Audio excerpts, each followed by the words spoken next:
Moi c'est Théo, je suis photographe et vidéaste sur Paris, j'ai mon petit appartement vue Tour Eiffel, je peux choisir les clients avec lesquels je travaille, je suis totalement indépendant, je peux me payer le matériel que je veux, mais ça n'a pas toujours été aussi simple. Il y a 3 ans, quasiment jour pour jour, je venais d'arrêter les études et là je venais de reprendre un job alimentaire qui était vraiment horrible, vraiment, j'en parlerai, à faire des sandwichs, c'est vraiment horrible. J'habitais dans le sous-sol de chez mes parents et j'avais ni de boîtier ni de PC, j'avais aucun matériel pour faire de la photo. Donc il y a eu un petit bout de chemin entre ces 3 dernières années et aujourd'hui. Un bout de chemin par lequel j'ai fait pas mal de rencontres, j'ai eu accès à de grands événements, des châteaux. J'ai pu voyager, j'ai pu faire 5 pays d'Asie sans sortir un seul euro de ma poche. J'ai shooté des showcases, des festivals, des artistes, des avocats, des entrepreneurs, de l'automobile, bref. Je fais ça maintenant à plein temps depuis des années, mais ça n'a vraiment pas été simple. J'ai fait, je pense, quasiment toutes les erreurs possibles et imaginables, mais j'ai foncé et on va voir à travers cette vidéo quel a été le parcours pour justement en arriver là aujourd'hui.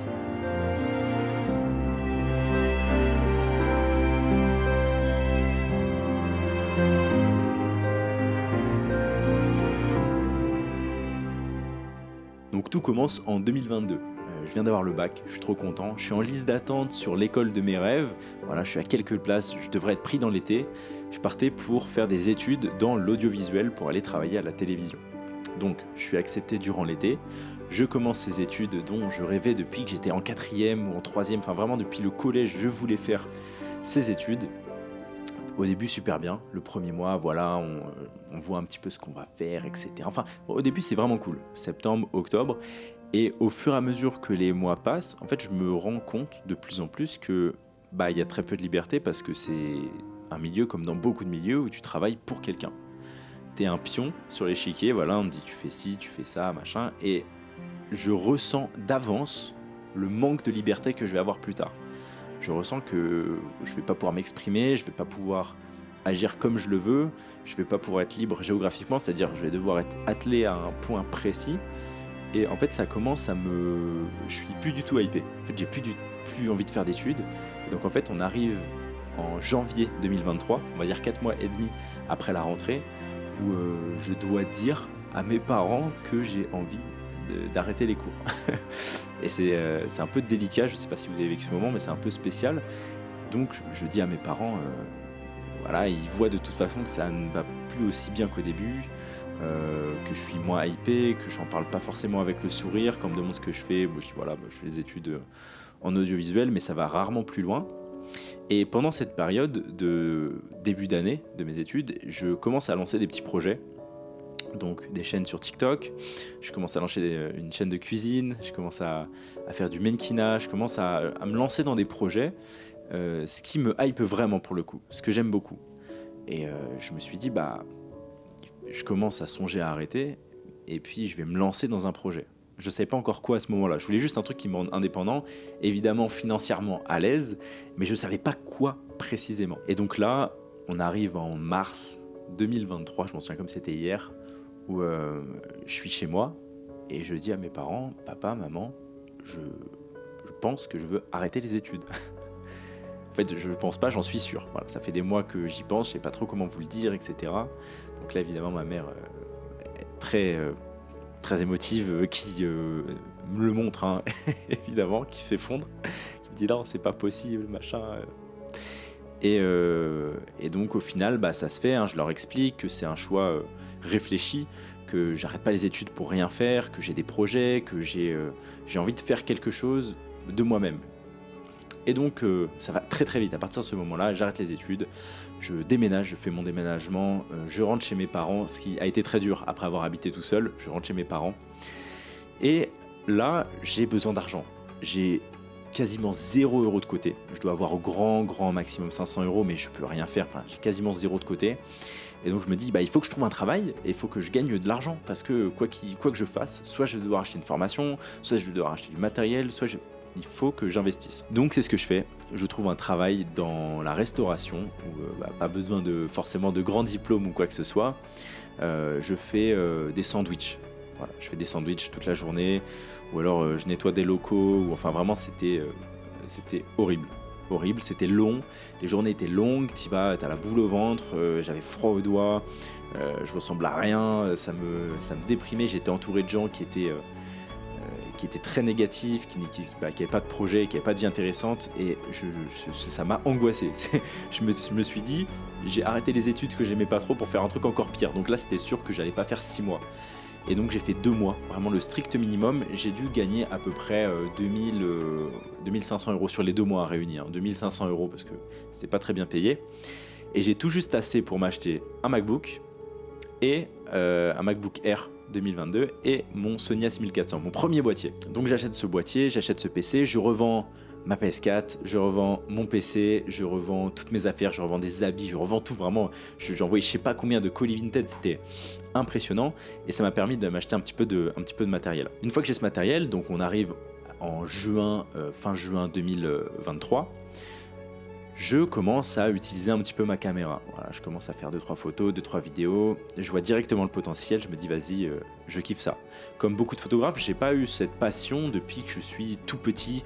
En mode j'ai eu la passion, j'ai toujours fait de la photo, même avec des vieux boîtiers.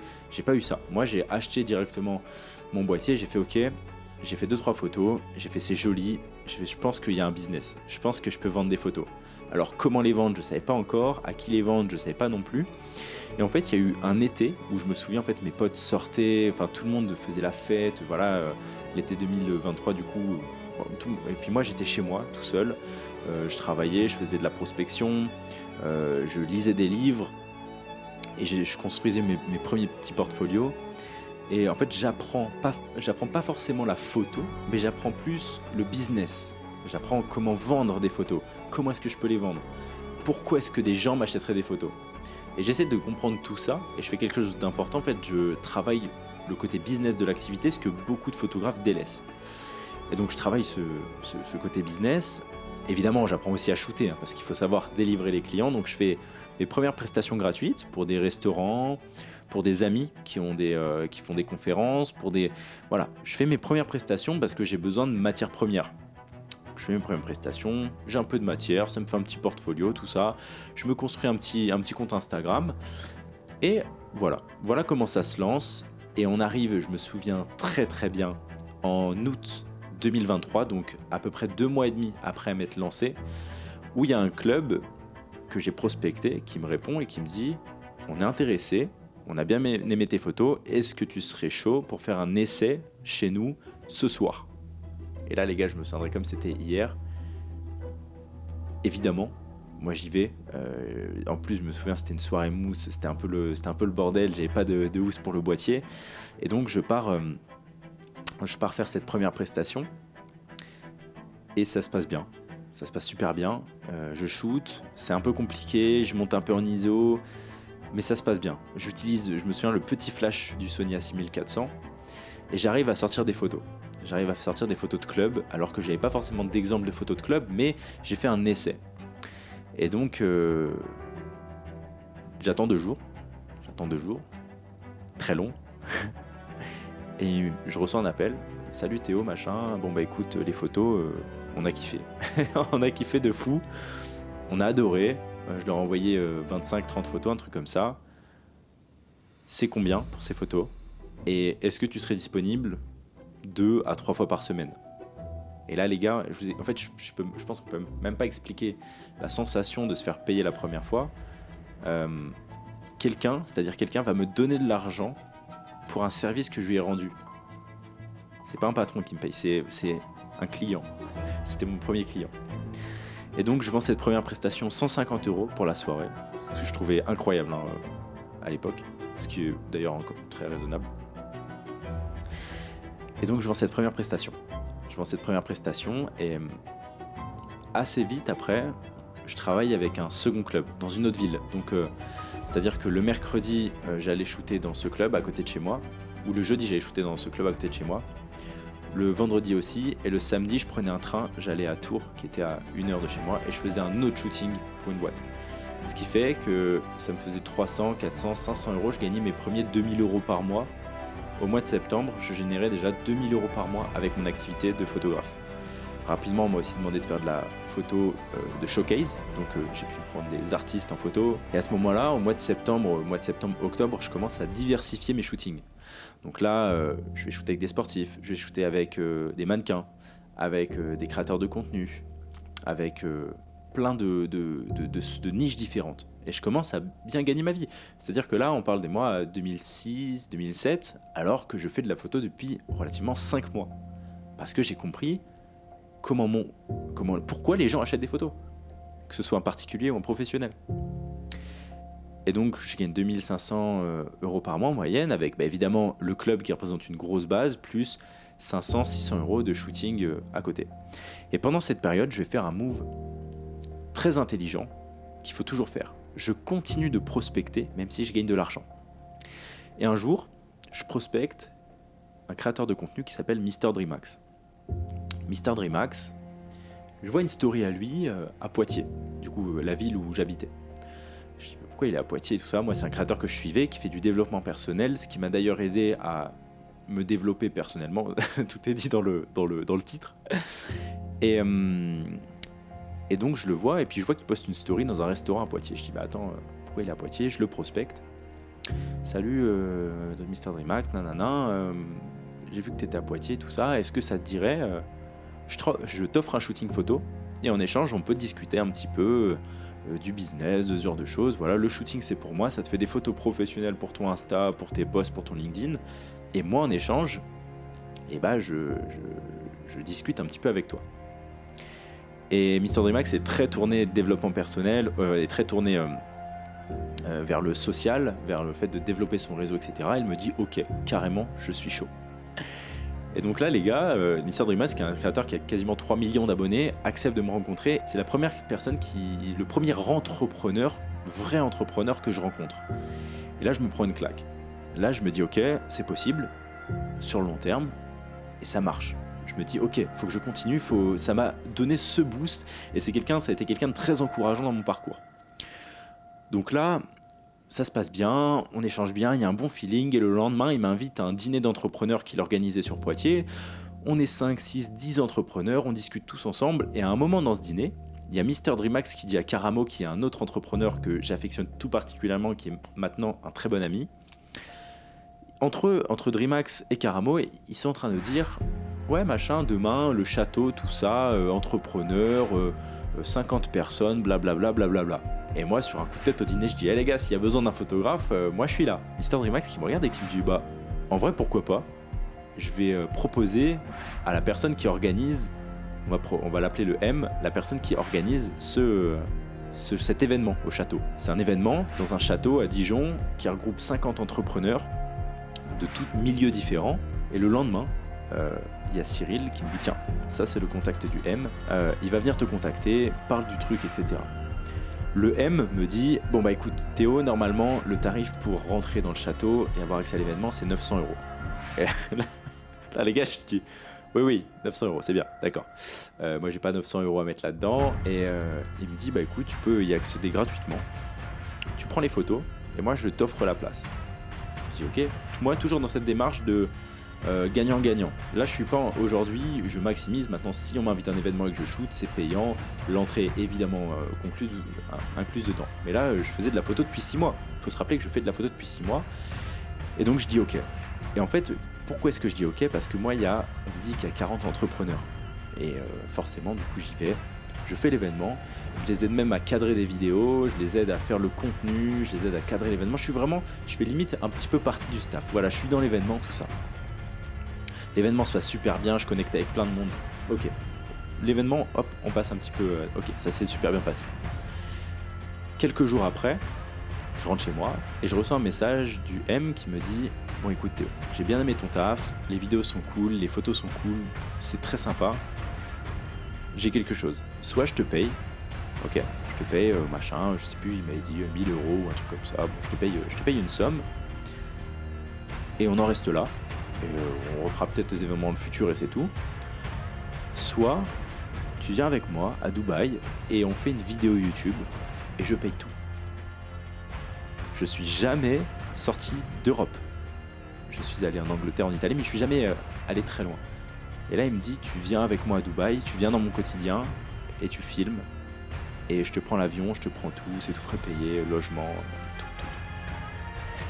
Et là je vous laisse imaginer genre le mec qui fait de la photo depuis maintenant 6 mois et demi et on lui dit moi je peux prendre l'avion, on me paye tout comme ça, je peux voyager, tout ça. Je dis, les gars, c'est un truc de malade. Donc évidemment, sans hésiter, je lui dis ok pour Dubaï. Et en fait, en arrivant à Dubaï, il me dit bon bah t'as pas de billet de retour pour Dubaï. Je me dis attends, pourquoi j'ai pas de billet de retour? Enfin c'est quoi le... Je comprends pas. Je croyais que tout était... c'était tout frais payé. Et non, il me dit non, t'as pas de billet de retour pour Dubaï, on va rester un mois ensemble. Et là, il me dit on va aller à Tokyo, on va aller en Chine, on va aller au Cambodge et on va aller en Thaïlande. Et je te paye tout. Juste, tu filmes, tu cadres et tu montes la vidéo. Et les gars, je sais pas si on peut comprendre la sensation qu'on a à ce moment-là. T'es un mec, ça fait 7 mois que tu crées du contenu et on te paye tout comme ça. C'était un truc de malade. Et en fait, moi, le projet, l'objectif, c'était que je voulais aller faire un tour d'Asie avec l'argent que j'avais fait entre septembre et décembre. Et je voulais aller faire un tour en Asie, voyager quelques mois. Et donc, je m'étais dit, vas-y, je pars à Dubaï avec lui au début et après, je fais mon voyage en Asie en mode solo. Et donc, au final, en fait, je voyage pendant un mois avec lui. On fait 5 pays différents. C'est le meilleur mois de toute ma vie entière. Incroyable. J'étais jamais sorti de chez moi, je me retrouve à Shibuya, à Tokyo, en Thaïlande, sur des rooftops au 120e étage. Les gars, c'est un truc de malade. C'est un truc c'est indescriptible. Je rencontre des entrepreneurs qui gagnent très très bien leur vie. C'est la première fois que je rencontre des personnes très riches, grâce à Internet, grâce au réseau, grâce à leurs activités de prestataires. Et donc là, je me dis, ok, c'est possible. Enfin là, ça confirme mon truc de c'est possible. C'est incroyable. Je suis en train de vivre un truc grâce à la photo et la vidéo qui est juste fou. Parce que j'ai pris le risque ou pas, ce qui n'est pas vraiment un risque, de DM Mr. Dreamax un mercredi après-midi dans mon canapé. Et je dis bah vas-y, ça me coûte rien, je le DM. Et donc je fais ce voyage. Après je voyage tout seul, encore une fois grâce à l'argent de la photo et de la vidéo. Je voyage en Thaïlande pendant longtemps, je rejoins un ami à moi en Corée du Sud, je reviens en Thaïlande et je rentre 5 mois après être parti. Et là c'est assez compliqué. Parce que t'as voyagé 5 mois, t'as été indépendant, t'as fait des trucs de fou, et tu reviens dans le sous-sol de chez tes parents à la case départ. Et tu te dis ok, maintenant je fais quoi? L'objectif numéro 1, évidemment, me refaire, c'est-à-dire regagner de l'argent. Parce que évidemment, quand j'étais en voyage sur ces 4 mois, après le voyage, évidemment tout frais payé, j'avais pas forcément de clients en Thaïlande. Voilà, j'ai pas de clients pour la photo en Thaïlande. Donc je reviens en France et je me dis ok, j'ai envie de diversifier mon activité. Évidemment, je veux reprendre les shootings, je veux reprendre mon activité de photographe vidéaste ici, mais je veux aussi apprendre à d'autres photographes à faire pareil. Je me dis voilà, je l'ai fait, j'ai compris les rouages du business, j'ai compris comment on faisait. On est en 2024, j'ai envie de lancer cette activité. Donc je reprends évidemment les shootings, je recommence, je refais de la vidéo, je refais de la photo. Et il y a quelque chose qui me bloque assez vite, c'est que je suis à Poitiers. Et je suis à Poitiers, et à Poitiers, je peux remonter facilement à 3 000 € par mois. Je pense dans quasiment toutes les villes de France, à part les très très petites villes, tu peux monter facilement à 3 500, 4 000 € par mois si t'es chaud, et en fonction des niches. Mais je vois rapidement qu'il va y avoir un plafond de verre, parce qu'en fait, on reste sur des petites villes. Poitiers, ça fait moins de 100 000 habitants, il y a un nombre d'entreprises limité, donc on peut monter à 4 000, mais au-dessus c'est compliqué. Et j'ai pour objectif de vraiment faire une grande entreprise, de gagner beaucoup d'argent, donc c'était pas forcément aligné avec ce que je voulais faire. Donc j'ai fait, écoute, c'est pas grave, je vais apprendre à d'autres photographes à faire la même chose. Je vais partager, moi je vais gagner de l'argent parce que d'autres photographes vont réussir à vivre la même expérience que moi. Donc là, à partir de septembre, donc je rentre à peu près en mars 2024, et donc de mars à septembre, je relance quelques shootings, mais je commence surtout à accompagner des photographes. Je commence à accompagner des photographes qui, avec ma méthode, commencent eux aussi à gagner de l'argent. Donc là, je me dis, c'est un truc de fou. Ça a marché pour moi, et ça marche pour d'autres gens. Genre, c'est quoi? C'est une méthode magique? En vrai, non. C'est juste que c'est des choses qui sont applicables à quasiment toutes les niches, à n'importe qui. Donc, je continue à les accompagner à distance. On fait des visios, on se voit toutes les semaines et tout ça. Et ça marche pour eux.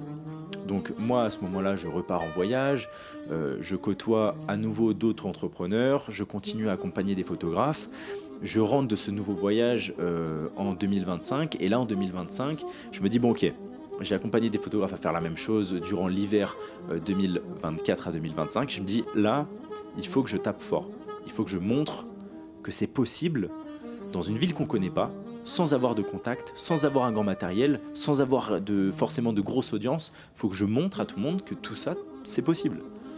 Et donc là, j'arrive en 2025. En mi-avril, je lance une vidéo 100 jours pour vivre de la photo à Paris. Sachant que j'étais chez mes parents à ce moment-là et je dormais sur un lit de tôlard. Vraiment, parce que pendant mon dernier voyage, mes parents ont transformé ma chambre en Airbnb. Merci papa, merci maman. Non, en vrai, je leur en veux pas. ça m'a aidé à lancer ce défi, on va dire. Et donc, je me dis, vas-y, faut que je prouve, faut que je montre que c'est possible de fou. Et donc là, c'est parti. Tous les 2 jours, je publie une vidéo sur mon avancée. L'objectif, c'est vraiment de vivre de la photo à Paris en 100 jours. Donc, je commence à faire des allers-retours en train.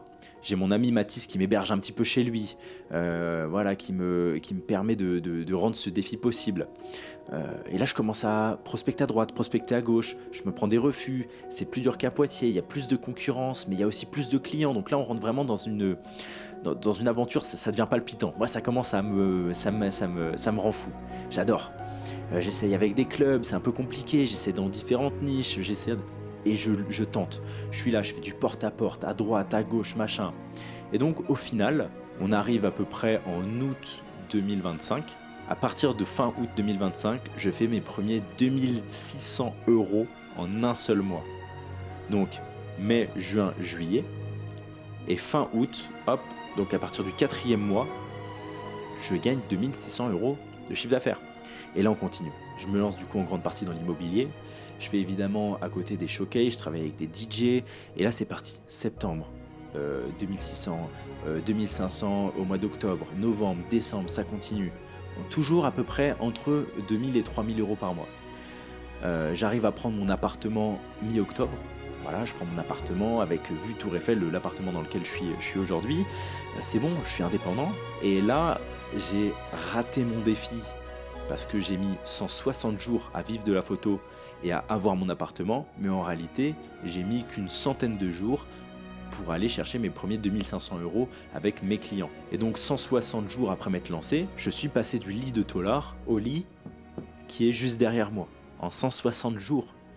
Et il y a des gens qui me disent oui, c'est pas possible, c'est compliqué, c'est machin. J'ai mis 160 jours, je viens pas de Paris, j'ai dû faire des allers-retours en train, je pouvais même pas dormir chez moi, je connaissais personne, je sais pas comment, et j'aurais pu le faire dans n'importe quelle ville et dans n'importe quel secteur. Je l'ai fait avec les secteurs qui étaient le plus facile pour moi et le plus facile pour le matériel et les connaissances que j'avais à ce moment-là. Mais c'est faisable. C'est la 2e fois que je prouvais qu'on pouvait vivre de la photo en à peu près 4 mois. Avec ses clients.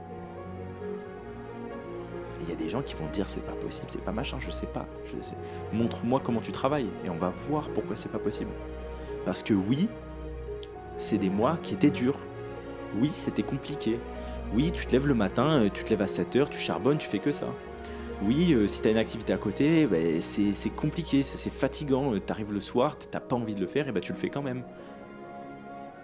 Parce que c'est comme ça, si c'était facile, tout le monde serait indépendant, tout le monde gagnerait 5000 € par mois, tout le monde... non, c'est pas ça la vie, c'est dur, je faisais pas de vacances, je faisais pas de week-end, je m'amusais pas beaucoup, voilà. Mais aujourd'hui, je suis indépendant, je vais recommencer à voyager, je m'achète le matériel que je veux, je regarde pas vraiment les prix, voilà. À un moment, faut savoir ce qu'on veut. Et il y a des gens qui, je le sais, qui ne vivront jamais de leur activité, qui ne seront jamais indépendants. Parce qu'ils sont pas prêts à faire les efforts. Tout simplement.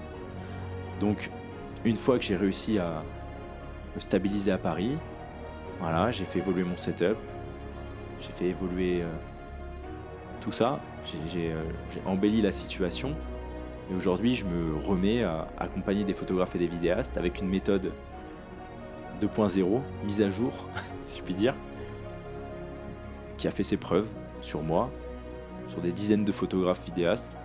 Alors comment ça s'est passé là, ça fait 2 semaines là? Franchement, c'est allé. Ce que j'ai fait, c'est que là, j'ai eu une presta, j'ai booké un bon contrat, mais genre bon, mais... Et tu peux partager, c'est un devis à combien ou tu peux pas trop? À 2003. Bon, aïe, félicitations. On avait des objectifs plus gros que le travail concret, tu vois. J'ai adoré ton planning, qu'est-ce qu'il fallait faire, qu'est-ce qu'il fallait pas faire, qu'est-ce qu'on allait faire un bon travail. Donc si toi aussi, tu as pour objectif de vivre de ta passion et que tu es prêt surtout à mettre les efforts en place, bah, tu peux aller dans la description de cette vidéo. Il y aura un lien pour réserver un appel avec moi et mon équipe. Et si tu as le profil adéquat, si l'accompagnement te parle, on pourra peut-être commencer à travailler ensemble. Donc sur ce, je te souhaite bon courage et peut-être à bientôt. C'était Théo7.